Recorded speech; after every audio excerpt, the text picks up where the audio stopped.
Welcome, adjudicators, to another episode of Disputed, where two fictional characters go head to head, armed with only their advocates, and you will decide the outcome.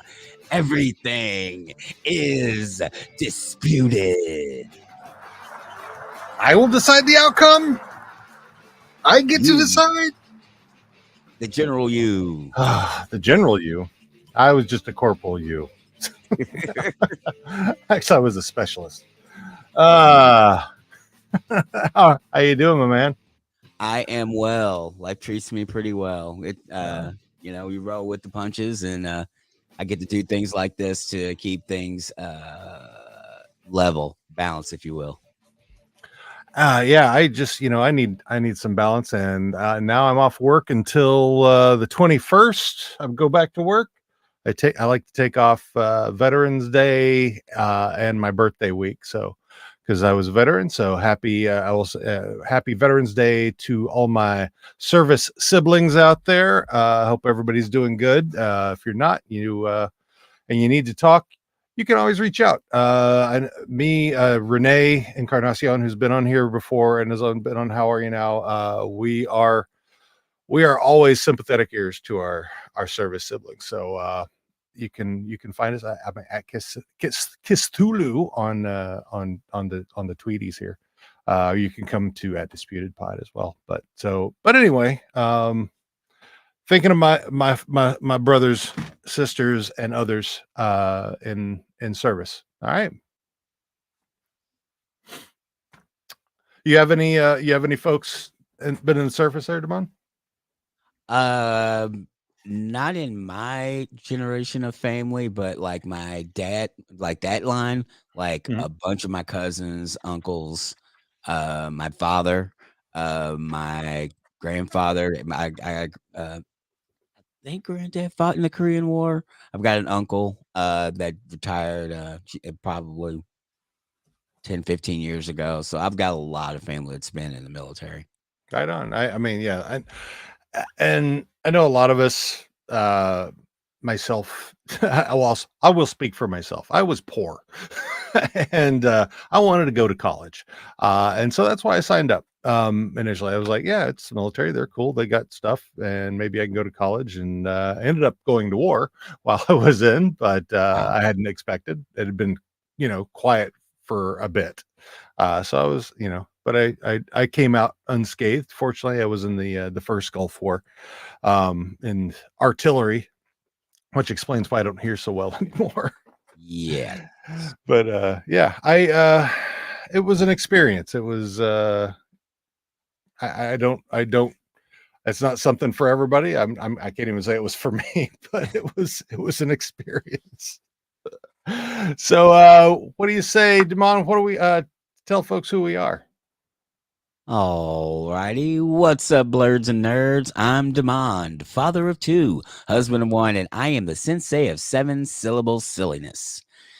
You may know me from such podcasts as Demand Does, and In the Stack, the Library Podcast, and I am the Stan Laurel of the Disputed Podcast. Very nice. Very nice. Well, thank you, Damon, and welcome, adjudicators. I'm Dean. I am the Oliver Hardy of the show, and I am bigger and rounder. You can find me on so many podcasts. I've lost count. However, you can head right over to podscure.com and check them all out. I've been on them. There's some other ones that aren't even on there that I've been on. In fact, we just did a big table read with How Are You Now with with the folks over at Produce Stand, as well as I think there's Brian, who will be bringing here in a bit. He's got his podcast. So yeah, it's a big family of degenerates over there. So Yes. But yeah, if you get a chance, go out check out our last table read. We did the Letterkenny season 2 episode 3 relationships table read live, and it was a lot of fun. And there was so much. I mean, the episode, if you look at the Hulu episode, it's 22 minutes long. It took us about an hour and 10 minutes to complete the whole thing. So that was how much fun we had. So They're a blast. We just have a good time. So I do highly recommend y'all come out and watch. So you go to youtube.com/how are you now pod and check them out on there.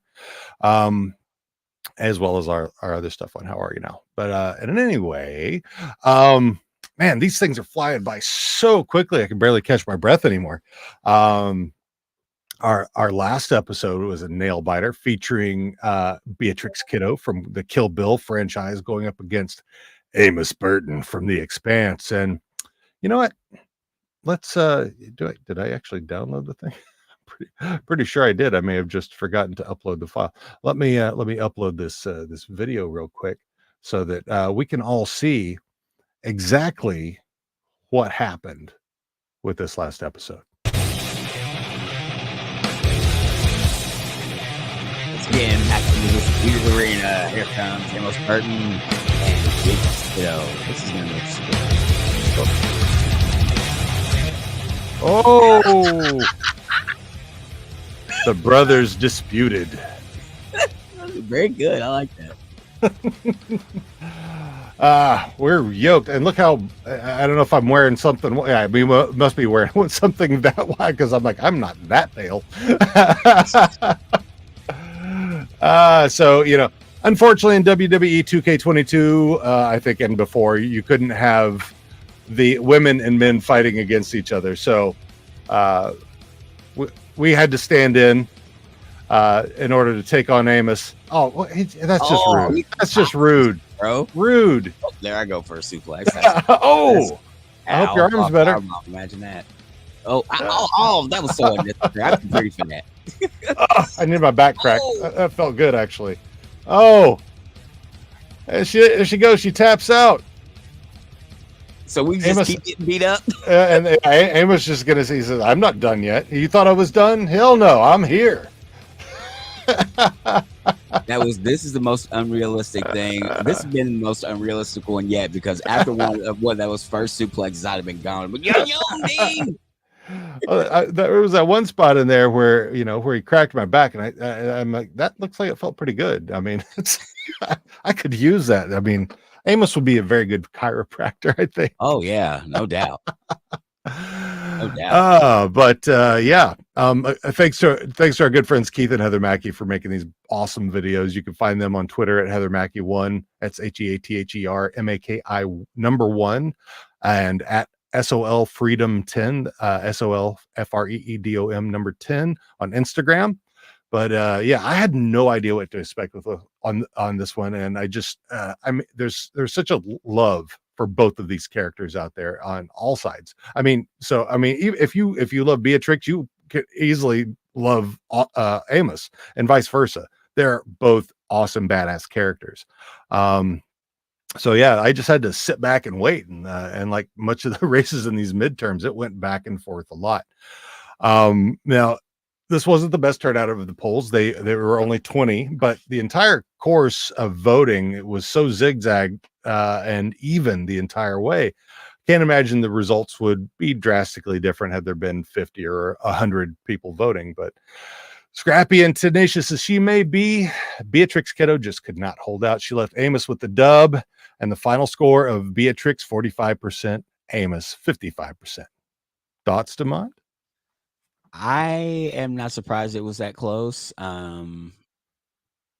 Yeah, because I mean, there could have been a recency bias with Amos, but it doesn't look like there really was one. So I mean, it just shows the longevity of Beatrix Kiddo. Oh yeah, so, you know what I mean. So it was good. I mean, and it was expected to be.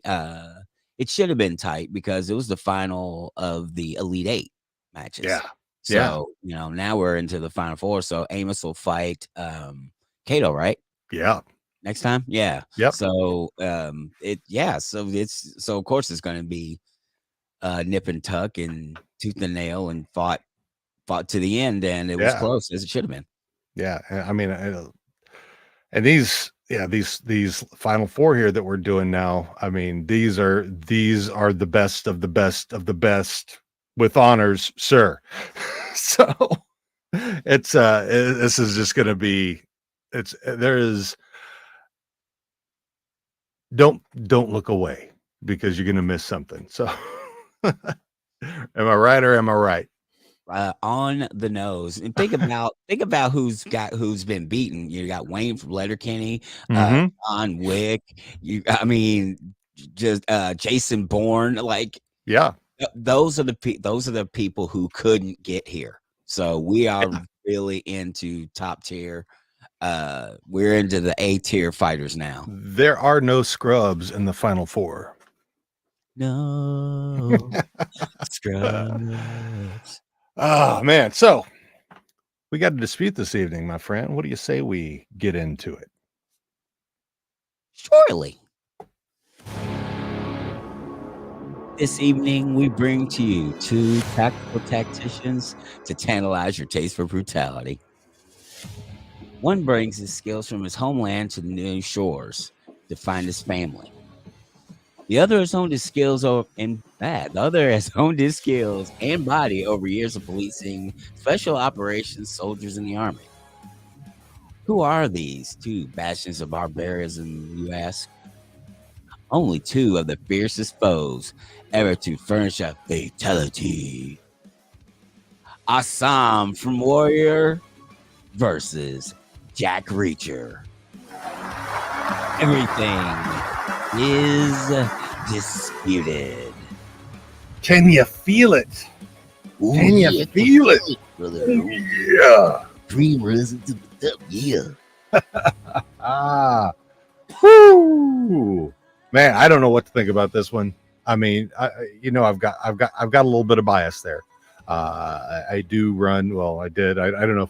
We'll see about it. I have a Jack Reacher podcast. I'll just say it, put it that way. Okay. So I am a bit of a fan. But read a number of the books. However, I have seen all of Warrior, and I know they're working on filming season 3 now. It's an amazing show. Bruh. Created from the mind of Bruce Lee. So it's just wow. I'm it's these two very storied from the get-go, right? So I don't even know what to think. I mean, I like I said, I do have my favorites. And but I could be swayed. I'll definitely say that. I have been swayed before. I have thought one way going in, and you know what? I have a different outlook. So if I can be swayed, I will be swayed. So This is why we have advocates. that's exactly why we have advocates, and we have other adjudicators out there to all vote. So let's get into our advocates for this evening. Returning from his last victory against Jason Bourne, our next guest is no stranger to debating here on Disputed. Hailing from Charlotte, North Carolina, where he currently hosts Strangeful Things and Castle Rock Historical Society podcast, this challenger has at one time been a gravedigger.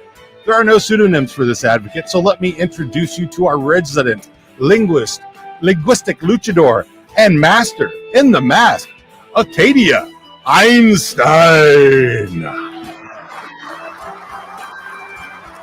I want you to introduce me when I walk into rooms. Or for like Zoom calls. I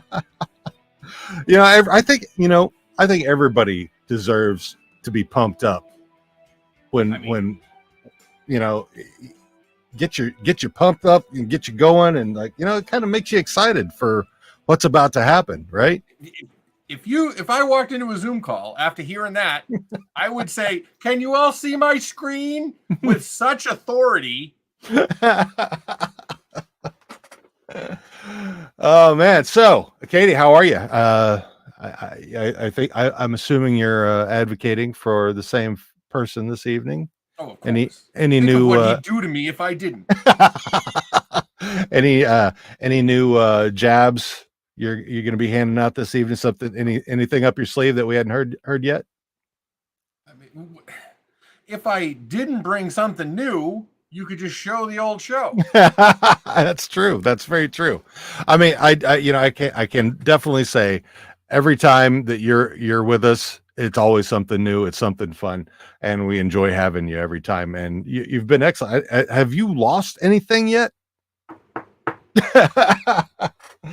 So and it's not just the characters that help the votes. It's the advocates. I mean, these guys, folks, these guys bring it every time they're on the show.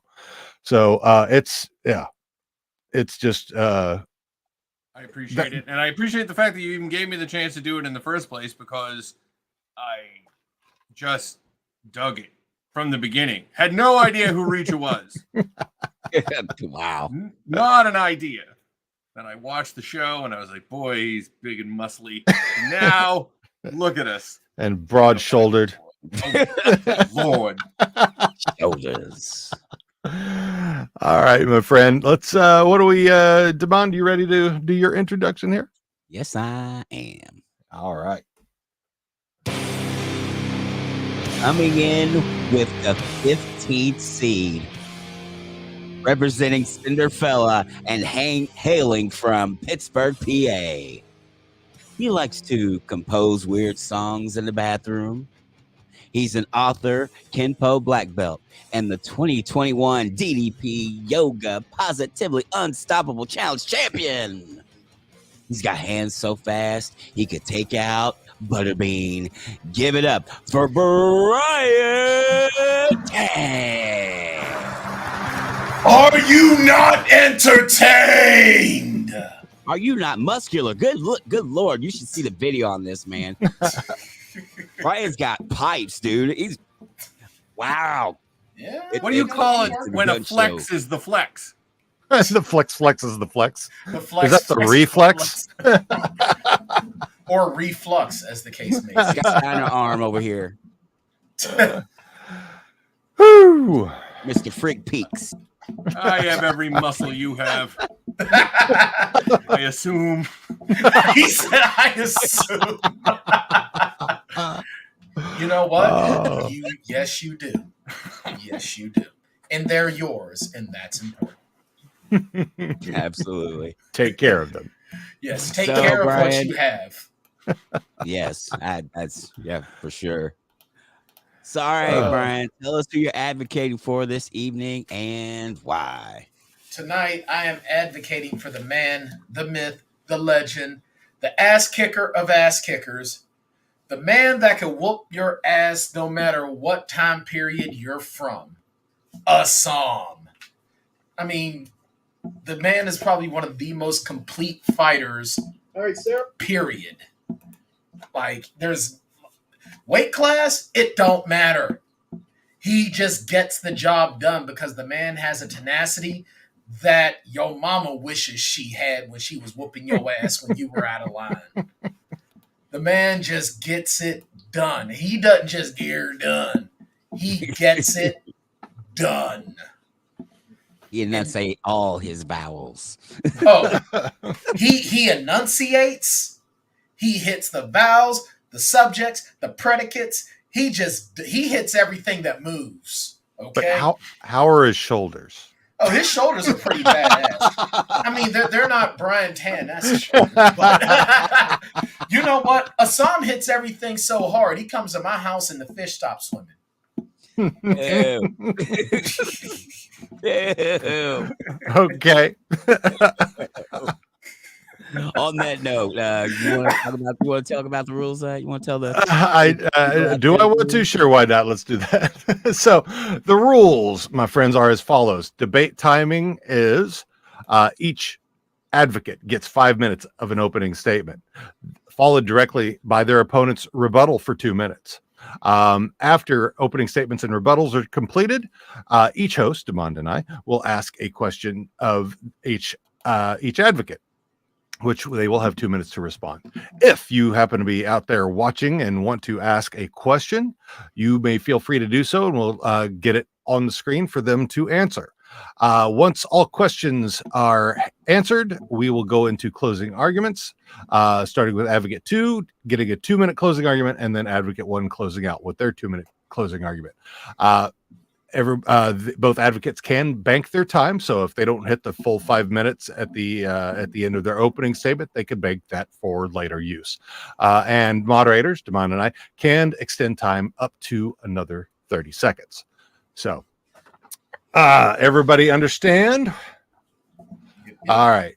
So, Acadia, you are advocate number 1 this evening. Let me bring up the timer, and I think I get you over here, and let's see how I do this. Yeah, there we go. And then I will start. Let's see. I think I will. The timer. There you go. Well, thanks for having us, Reacher and me.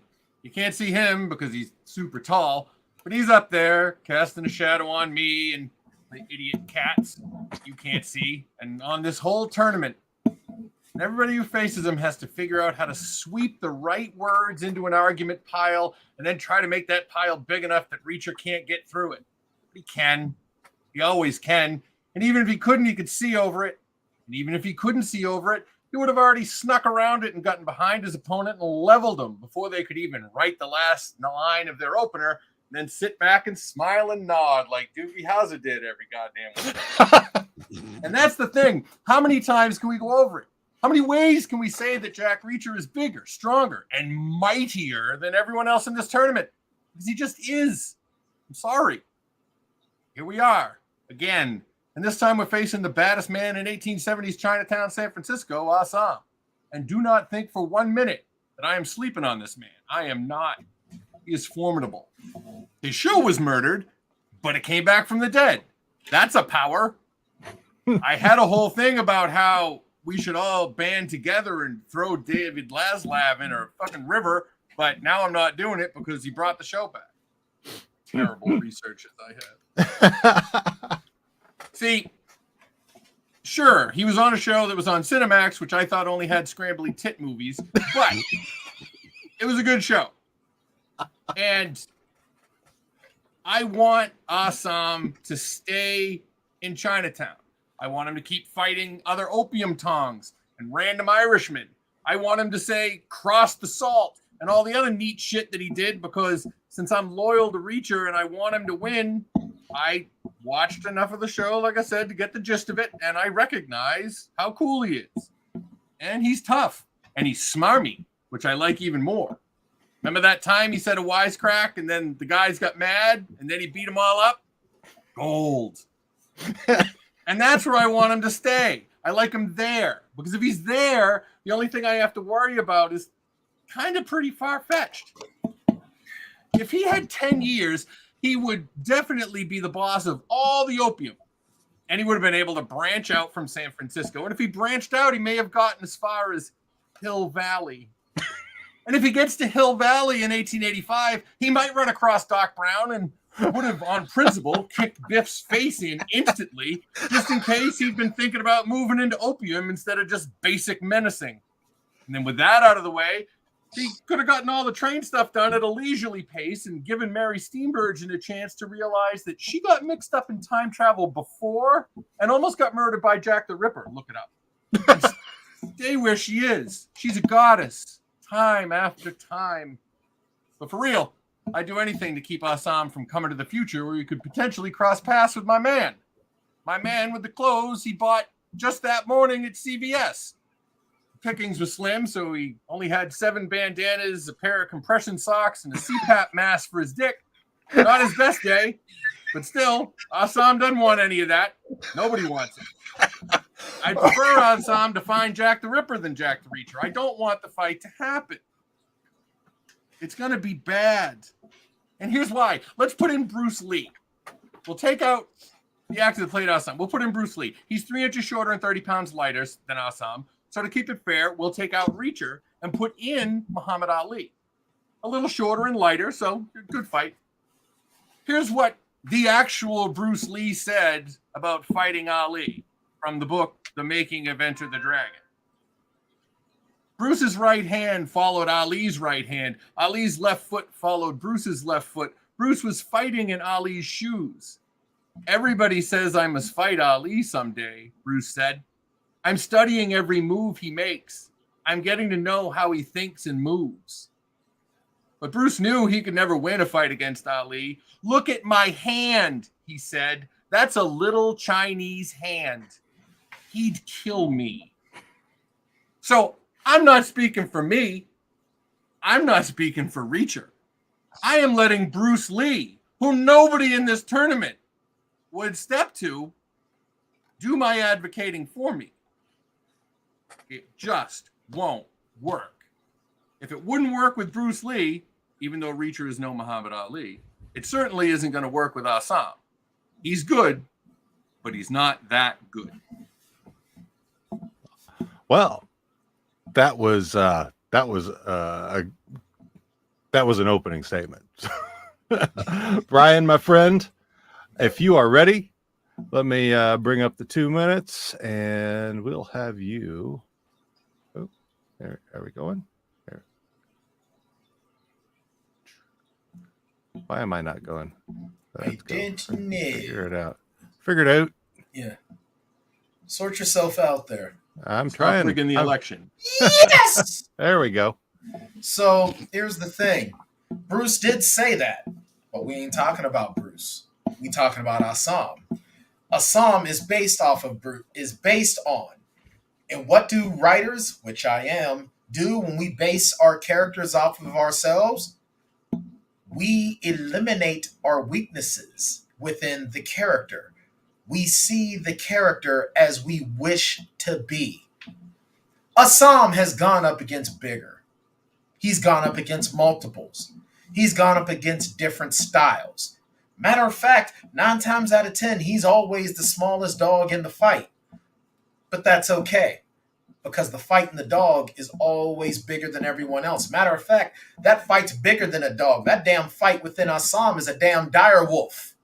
Okay? That dire wolf is so badass that the freaking saber-tooth tiger woke up after thinking about swinging on that dire wolf and said, you know what, dog? I was out of line.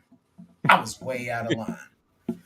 And you know what? I get it. I understand, because if Sahm did go into the 1800s Hill Valley, he'd have been not only running things, but I'm pretty sure he'd have figured out a way to make his opium work within the freaking time machine that they wouldn't have had to get with all the hijinks of the damn train. And Buford Mad Dog Tannen would have got hit so hard that Biff would have had more brain damage than he already had in the first place after getting his ass whooped by another sub 5'5" guy by the name of Martin Aloysius McFly. But the bottom line is, if Sahm did go up against Ali in his prime, it'd be another badass fight. Besides, we all know that Bruce was a humble man as well. All right. I don't know why that. Okay. Your timer just hates me. It's being stop weird. Screwing him, man. This is the best one that we. All right. Give him all his time. I'm going back. Hang on. Get back there, you bastard. People around. Yeah, bring me some schnapps. Hey, I peed in your pool. All right, there you go. 5 minutes. So, what can I say that I haven't already said about this man? Bottom line is, number one, Sahm gets the job done. All right, he can fight smooth. Okay, you're not going to hit Sahm unless he lets you hit him. All right, but then there's a lot of the time where he's going to take your best just to get in your head to let you know you've got nothing for him. He's gone up against the best his time period has had to offer.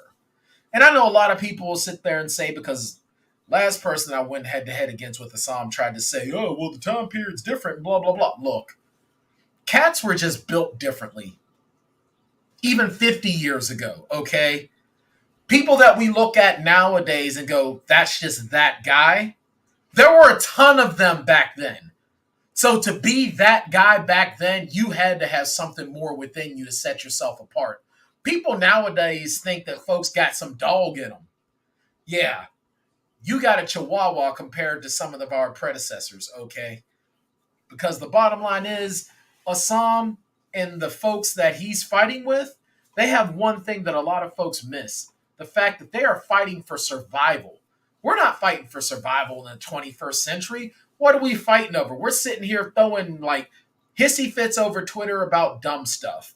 Okay, the people that are fighting for their lives, not saying that Jack Reacher ain't fight for his life, because he was involved in a lot of stuff that he had to fight for his life. Absolutely. Absolutely. Would not take it away from Jack Reacher at all. He's a badass. But Assam is that guy that he is going to survive no matter what. And even though his sister getting some nefariousness going in and her man dealt with Assam. Yes, he did. But he got back up and was bigger and meaner and stronger than ever. Okay? And I'm sorry, he walked into an Irish bar, into a pub, and took out the baddest dude they had. After fighting a bunch of these Marmadukes all day in Chinatown when they wanted to wilding out because games.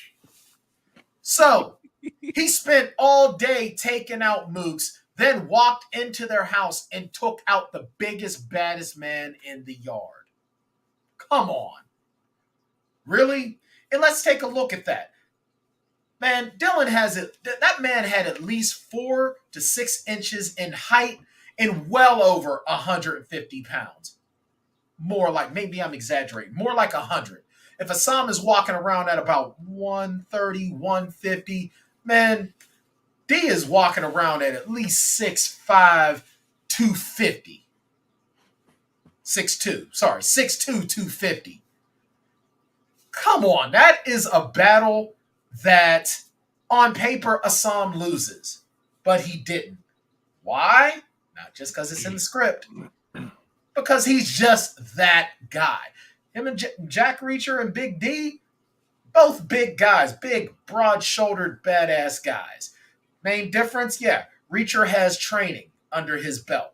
Absolutely. A lot of training under his belt. So does Assam. And a lot of Reacher's training is based off of what Assam has already mastered, because martial arts lineage is traced back to the Shaolin temples. Bottom line is, coming across the salt, you do what you got to do to survive. That's what Assam does. And I'm banking my time. All right, banking 50. I swear your timer dislikes me. My timer is OBS just updated, so it's decided that it's flipped my timer around. So when I see it through StreamYard, it's inverted. So I have to. Wow! I don't know what the hell it's doing. So something with the new OBS update. We noticed you're streaming. So. Would you like us to ruin it? Yes. See, the one thing I hate about StreamYard though is that I keep seeing my hockey tooth, and it's supposed to be hidden on this side, but instead it's like prominent on this side. That's really annoying. Hockey tooth. All right.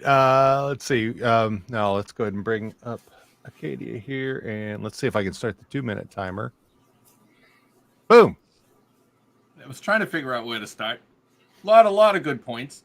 A lot of good points says the people that write heroes don't usually write them to lose. I mean, in Clint Eastwood spaghetti westerns they do, but he only loses in the middle and then he comes back and wins. So yeah, Assam beat up everybody in his time. I mean, I wouldn't go too hard on the Irish thing because I am Irish. We're not tough.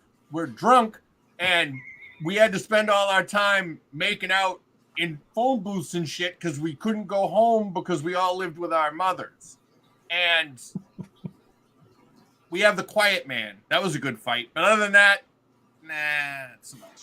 Now, Assam, I don't want to say he's soft, but compared to Reacher, I mean, he has a house and he has, he's in the same zip code every day.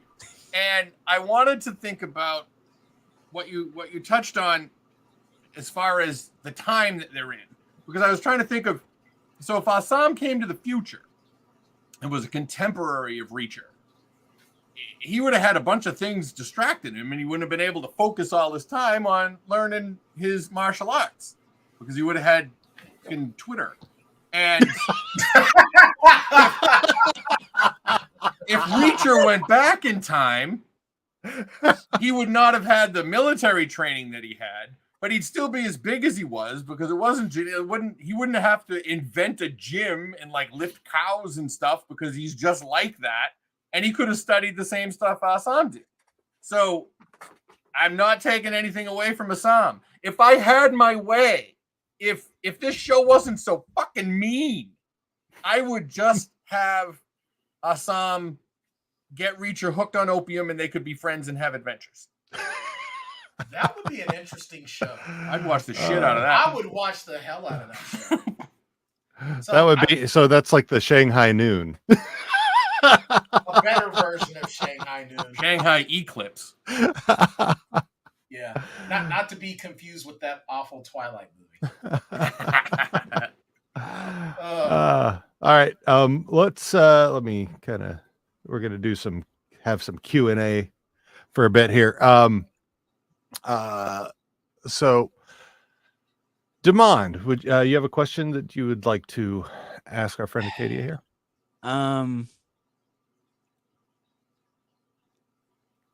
What is the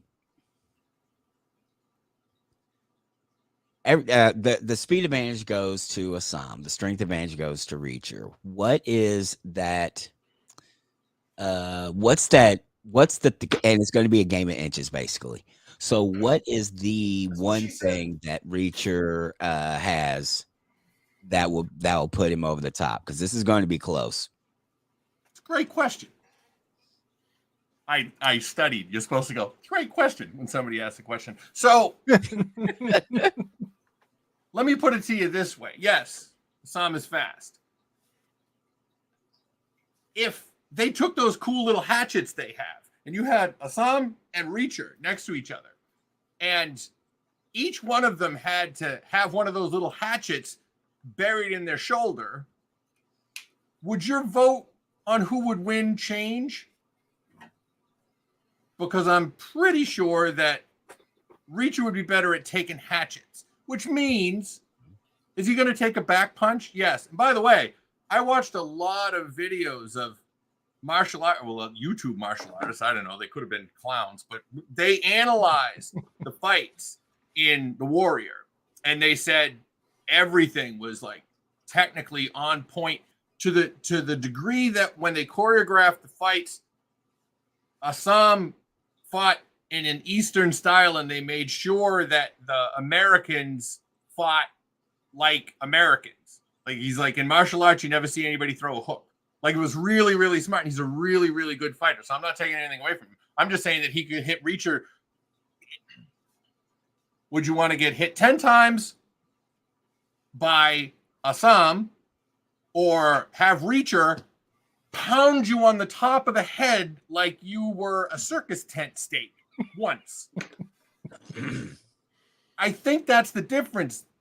I think it's force, it's physics. There's no way to make. I mean, maybe if you fought on the moon, I guess that would help. But that song by The Police. Yep. Fighting on the moon. So I guess that's the thing that's going to change it, because skill wise, I'm not going to say a single bad thing about Sahm. I'm just saying that it's not. You could be the best architect in the world. It doesn't mean that you could take apart the Empire State Building. I'll let you finish that idea if you have. I mean, he's technical. He knows what he's doing. If he had a special move where he could kick a screwdriver up in the air and then back kick it right into somebody's eye, then I'd be like, well, that's dangerous. But he doesn't have that. He's just punching and kicking. Oh, that's dangerous. Oh, that's dangerous. That could be problematic. Well, let's write a guy that does that, and we'll make our own tournament away. Out, kid. All right. So, Brian, you want to respond to that a little bit? Yeah. So here's the thing. Speaking as a martial artist and someone who's been in fights, it's way worse to get hit with combinations, because those combinations each punch hurts more than the last one. And with someone with that speed, Reacher goes for that one killing blow. Martial artists thrive on that. We thrive on someone throwing that one hard super blow because A, We dodge it, you lose a little bit of stamina. And the hardest punch usually comes at the very beginning because you put everything into it. Anyone that's been in a fight and knows anything about fighting knows that. So going for that one huge knockout shot right away, the big hammer blow, Sahm ain't going to be there. And then he's going to land those combinations. And what makes the combination so deadly is that the first strike leads into the second strike, which is leading you into the fifth strike, which is going to be devastating. And as far as the hatchet to the shoulder comment, I don't care how big and tough you are. Hatchet in the shoulder is going to slow your ass down a couple of pegs. I don't care how big you are, unless you're Luke Cage. Hatchet to the shoulder is going to mean something very, very serious. So, as great as power is, and we saw a lot of power, Sahm having to deal with people that are far stronger than him. The best way to counter power is don't be there. And he is a master at that. He is a master at luring you in. That is what he does. Matter of fact, Sahm is actually built to be victorious against a guy like Reacher for the same reason that Daniel Bryan is built to be victorious over guys like Bautista. Because you think the size is going to get it done, but technique always wins. Always. All right, then. So, Brian, here's my question. Yes. Dylan Leary, 6'2", $180. I thought he was heavier than 180. No, it's just because he's put up when you put him up size next to he looks way bigger. Okay. Yeah. Now, Jack Reacher. Not to mention the fact that he's got those Popeye-like forearms. He does. And so does Jack Reacher. Jack Reacher is 6'5", yes, 250 pounds, yeah, trained by the military to police special forces people. yes. And so he has a lot of he has a lot of martial arts training. He's also been described having the brain of Sherlock Holmes. Mm-hmm. So he's big and he's very smart and he's got a huge amount of deductive reasoning about what's going on. Yes. So I think that, and you've seen Reacher take on multiple very skilled opponents. Mm-hmm. How using his style, which is for the most part South American, it's in Brazilian and some of the jiu-jitsu. If you look at the information, he can grapple, and he doesn't like to use his hands. He likes to not break his hands, so that's why he's always using his forehead, his elbows, so he gets in close. Yes. How does Sahm stay? Because essentially he has to stay away from Reacher. Basically, what Sahm is going to basically do a lot of what Muhammad Ali did, and a lot of the he's basically going to have to go to the school of Muhammad Ali, Sugar Ray Leonard, and even at points in time, Roy Jones Jr. He's going to have to fight smart. He's going to have to fight methodical. He's going to have to make Reacher miss. And here's the thing. I don't care how intelligent you are. When you're, number one, everyone got a plan until they get hit. Mike Tyson. And it's true. I don't care how smart you are. I don't care how many fights you've been in. Okay? When you get hit, things change. All right? And when you are trying to fight your fight and your opponent will not allow you, and you have to change, it does something. We have seen it multiple times in history, not in just film, but if you even look at, say, Rashad Evans versus Quentin Rampage Jackson during the Tough Enough finale. Rampage tried to get Rashad Evans to fight his fight. He couldn't get it to happen. What happened? He lost composure. He lost focus. All right? Keep looking at it. It happens. That is why they say that the psychological game is so much more important than the physical when it comes to combat. With that being said, Sahm is a master at luring you in. Reacher might not want to throw punches. He's going to try to throw elbows. He's going to try to throw headbutts. And what's Sahm going to do? He's going to lure him in. That's what he does. And when Reacher tries to go in and start grappling, we've seen people try to do that to Sahm anyway. And he revels in it because now you have come into his space. And Sahm hits quick and then he gets out. So yeah, he's gonna have to stay away from Reacher. And I think what's gonna end up happening is that he's gonna suck Reacher in and he's gonna lay it on him. I give you more 50. If Okay. I'm adding your 50 seconds on. All right. Not to mention the fact that if Reacher, Reacher is probably with the grappling aspect that he's gonna have. I would probably think that Reacher he's not going to do any shooting because of the fact that it's going to suck for your knees on concrete doing something like that. So he's going to have to come in and try to grapple chest on chest, arms on his chest, which Sahm has shown that he is way more than capable of getting out of. And if Reacher gets his arms around him, Sahm is going to be throwing those elbows, and he's not just going to be throwing elbows and headbutts to the center of the forehead. He's going to be going for the temples. He's going to be striking the ears. He's going to be hitting all of Reacher's pressure points. Honestly, Reacher is just going to be walking into death's door with flowers. All right. Katie, you have a response to that? I mean, I think the way you're picturing Reacher grabbing onto Sahm is not the way it would actually happen, because picture Sahm as a really fast, really talented garbage can on the side of the road, and Reacher as the big claw from the truck. He's not just going to grab a little piece of it. He's going to grab his arms. He's going to grab his chest. He's going to grab all of him. And Assam's not going to be able to headbutt anything because he's going to be right about here. He's only going to be where Reacher puts him. So I understand, I guess if I was thinking about it from how would we decide this? Because we can go back and forth, putting plot armor on and off from a fight standpoint all we want. If we were just going to roll up the stats and fight, Dex is good. Dex is a great, great stat. Speed is good. But a +5 to damage, which Reacher would have in spades, if we assume that the fight is going to happen in a place where they're both going to be able to do what they want, you could look at it from the with Rocky fought Clubber Lang. The first time, he just got pummeled. Second time, he got fast. So the way you're describing it, it's all the second fight. And I understand that completely.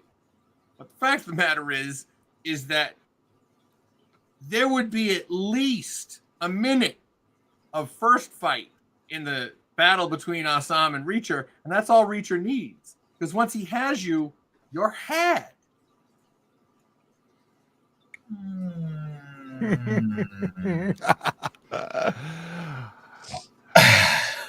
It sounds to me what Acadia is saying. He's picturing the first fight being actually more Creed versus Ivan Drago. No, see, but here's the thing. He's talking about Sahm getting grabbed, and number one, Sahm ain't going to be throwing no headbutts at Reacher. Thing is, if Reacher's going to go in and try to get a clinch, he's got to come down to Sahm, not Sahm going up to him. The worst thing Reacher could do, and no martial artist or grappler in their salt, unless they're going to try to go for a slam, which is not smart to do a lot of the time, you're not going to pick him up. And the thing is, Reacher to try to just sit there and overpower him and just come from up top to grab him, that could be the worst thing that he does, because it's way more dangerous to go down deep than it is to come up. And it's like, I get your thing I've ever heard. Yeah. That's what she said. Yeah. Very good argument. I know we've got a couple of people watching right now. If you have questions and you'd like to put them in the comments, we'll get them on there.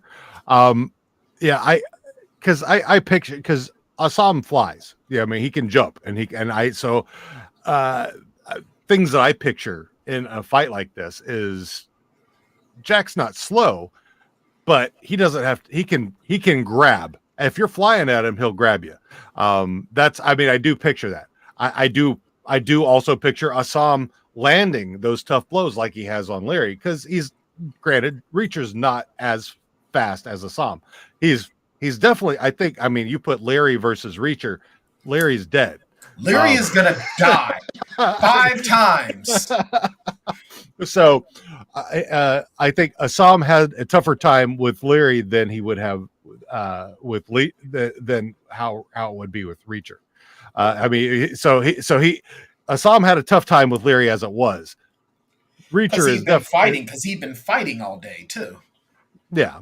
I mean, well, here's the thing, is that Assam is not going to start throwing himself at Reacher from the word go.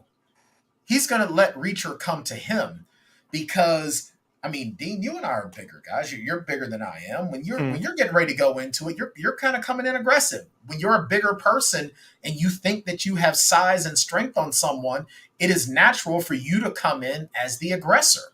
Yeah. So Assam is going to have Reacher come to him, and what a lot of smaller fighters do when they're going up against someone bigger is you let them wear themselves out. Reacher's going to be trying to go for the grabs. He's going to be throwing his elbows. He's going to be throwing his knees. Assam's more likely than not, he's going to be playing the defensive game first. And when he feels that those strikes are coming a little bit slower, that's when he's going to attack. And when Reacher's second wind comes in and that adrenaline starts to surge, he's going to start fighting defensive again. He's basically going to make Reacher gas himself out. That's the way I see it. Exactly. All right. Exactly. I don't disagree with either side. I think both of these fighters are amazing, and it's a fight that I would actually love to see. I mean, you put them in a ring somehow and get them to fight that. I think it would be a brilliant fight.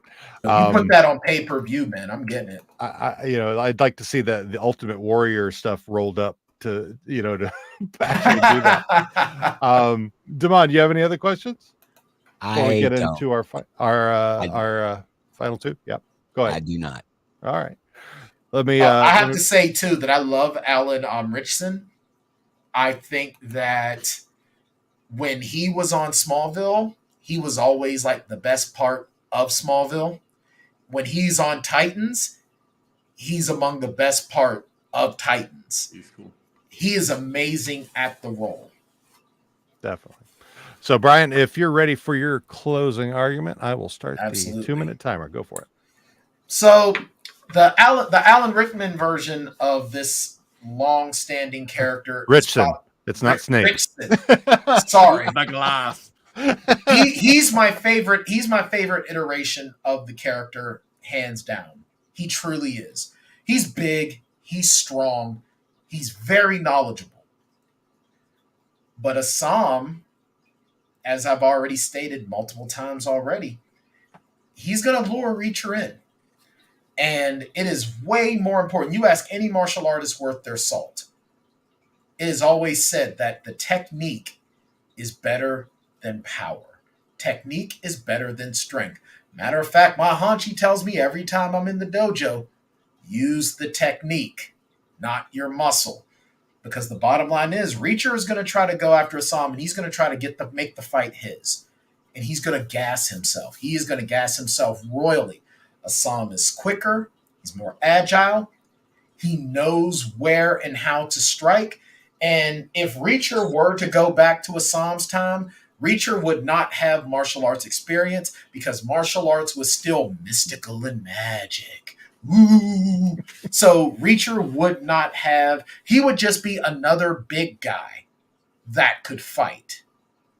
And he would be yet another big guy that comes up to Assam and is beaten. Not to mention the fact that as much as Jack Reacher likes throwing that headbutt, he gonna throw it in the wrong way, and he's gonna have a couple of he's gonna be a couple of Cheetos short of a full bag. So, and the bottom line is, Assam is gonna know what he's gonna be trying to do, and Assam is gonna have an answer for him. Period. Point blank. All right. Let's bring up Katie over here. Your final 2 minutes and go for it.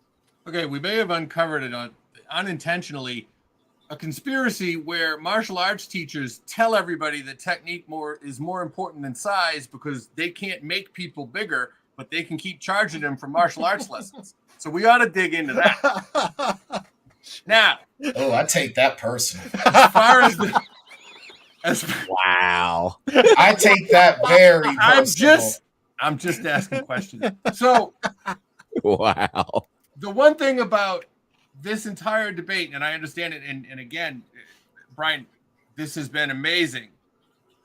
But in every instance, you had to say what Reacher was going to do.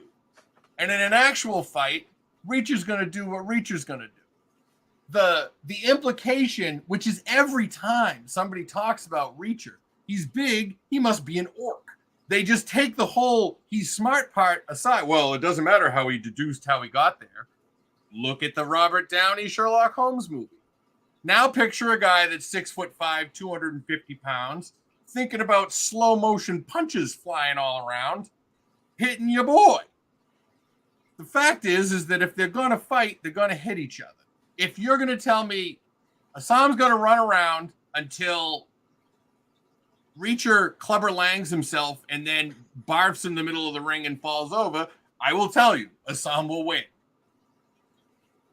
But if I tell you Reacher is going to get Assam against the wall and then put him through it and then find another wall to put him through, I'm not wrong. Because 40 punches to his biceps are not going to stop him from doing that. So I guess overall, I'm thinking of it from the standpoint of if they're both allowed to do exactly what they want to do, the outcome would be like we described. But if it was going to be a fight where they just met each other in an alley, I don't see Reacher losing. All right. Well argued, my friends. I don't know how this is going to go, but It's gonna be so good. what I can tell you is the dispute has ended, and now it is time to settle things, folks. You're going to go out to disputedpod.com/Assam v Reacher, and you're going to vote for your victor there because it's going to be on you guys. So make your voice heard. Choose your winner. Damon, little recap. Oh man, this is going to be another like I said at the top of the hour. This is going to be a close one. We've got we've got technique versus strength. We've got 1850s versus contemporary. We've got HBO versus Amazon. It's Bezos got the money, baby. it's going to be wild. These keep getting better and better with this, with this tournament format. Of course, the debates become better and different points being made. And this is another stellar performance, not only of the characters, but from the advocates as well. So Definitely. thank you. Definitely. Yeah, guys, if you would like, and I'll start with Acadia here. If you'd like to talk about any of your plugs that you would like to provide, anything that you got going on. Yes, you can find me at Acadia on Twitter. And right now I am deep in the throes of writing the script for the comedic version of the Donner Party. And I am hoping that all of you will be able to help me by assuming roles of the dumb Donner. The Donner Party of 5. Looking forward to that. And our other author, Brian. Yep, I have re-released two of my books already, my sci-fi series, the John Baker Chronicles, the spin-off to Kendra Sauter's Permutation Archives. You can get that now in print and ebook format. Be on the lookout because I will also be re-releasing my urban fantasy vampires and werewolves and all of that crazy stuff. I will be releasing my first two entries into my Darkland series, The Enforcer and The Hunted. The Enforcer has come back to glowing reviews from the ARC reader. That's going to be coming out very soon, and The Hunted will be right behind because The Hunted has just gone to the ARC reader as well. You can also check me out at the Plotaholics podcast. Go to plotaholicspodcast.com theplotaholics.com. Sorry, always do that. We have just started our November block of shows where we are going to be talking about movies that are dramas where the lead is known for comedy. We just did Reign Over Me with Adam Sandler and Don Cheadle. Amazing film. This coming week, next week, we will be reviewing Eternal Sunshine of the Spotless Mind with Jim Carrey and Kate Winslet. So make sure you're checking that out as well. You can get the Plotaholics podcast wherever you get your podcasts, or check us out on our YouTube channel, Plotaholics Podcast. All right. Demond, what you got going on, man? Let's see. Demond Does is a bit in hiatus for a minute because I'm trying to regroup. However, I do have 77 episodes. I believe 70 of those, probably I think it's 72. 72 of those are interviews, so those are pretty cool. I am the producer and co-host of In the Stack, the library podcast, which has been going pretty well. And I have something else up my sleeve, but I want to have more of them recorded before I say anything. So I'll probably say something next week or right next. On. Very cool. Yeah. Looks like you've got your hand up there, Katie. Yes. After hearing all Brian's plugs, I wanted to have more stuff, so I needed more plugs. I don't sound interesting. This is a haiku. Man, you are the luchador to end all luchadors, man. You don't need any more plugs. You're a luchador. Oh man. And let me some of my plugs. We've got this here, for which I would like to say that we've got. If you want to check out any of our things here, disputedpod.com/links. We've got merch, which is disputedpod.com/merch. And then we are part of the Podskier network, which is podskier.com. And right now I am working on getting my voice acting stuff set up. I don't have anything set up at the moment to go to, but you've heard me over a couple of years, so you know my voice. So if you're looking for somebody to do voice acting stuff for you, whether it's promo, whatever, hit me up. I got gear and I can make that happen. Demond, what do you say we talk about what's going on next time? You got it. Well, sometime after Thanksgiving, I don't think we've set a day for that yet. Not yet. I don't think we need to get that. I think it's going to be either the Friday or the Saturday. We just need to figure out who can do that. Okay. So, but a couple days after Thanksgiving, 7 p.m. Pacific, 10 p.m. Eastern, hopefully, possibly, time to be determined. We're going to have our second bout of the Final Four as we welcome back MCE Amazing and Amy Axelrod as they advocate for Kato from the Green Hornet versus Amos from the Expanse. So until next time, I'm Damon. I'm Dean. And remember, everything is thank you so much for joining us today. We hope you enjoyed the episode. We are now asking you to go vote for your champion. We want to thank our advocates for their amazing defense of their champions. And finally, we'd like to thank the musical artists who created the music that helps make our show so great. We've got Hard Fight by Tajirigis, Game Changer by Icolix, Fight Club by Evil Bear Boris, Fight Makes Right by Atake, and This Party Sucks by Done With Fish. They can be found on freemusicarchive.org or on artlist.io. See you next time.